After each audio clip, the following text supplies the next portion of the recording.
अस्सलामुअलैकुम दोस्तों, आज हम लेजर हार्डवेयर वॉलेट की अनबॉक्सिंग करेंगे। तो बगैर किसी इंतजार के स्क्रीन की तरफ चलते हैं। Ledger hardware wallet one of the best wallet है। इसके बारे में काफ़ी ज़्यादा कॉन्स्पिरेसीज वगैरह भी थी, पिछले अरसे में शोर शराबा लगा हुआ था।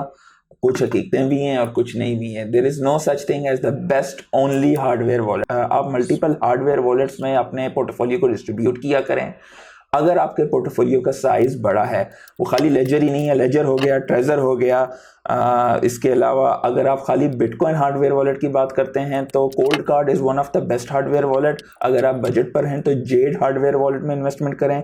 उसके अलावा लेजर और ट्रेजर जो है बेसिकली ये स्टेकिंग के लिए अच्छे हार्डवेयर वॉलेट्स में आते हैं। एलीपाल और कीस्टोन हार्डवेयर वॉलेट थोड़े लोअर एंड की तरफ आते हैं।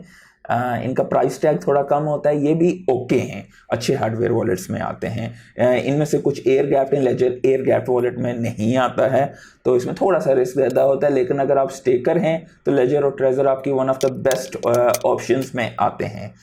इन सब वॉलेट्स के एफिलिएट लिंक नीचे डिस्क्रिप्शन में डाल दूंगा। अगर आपका पोर्टफोलियो का साइज 3000 दिनार से नीचे का है तो आपको हार्डवेयर वॉलेट में इन्वेस्टमेंट करने की कोई ज़रूरत नहीं है।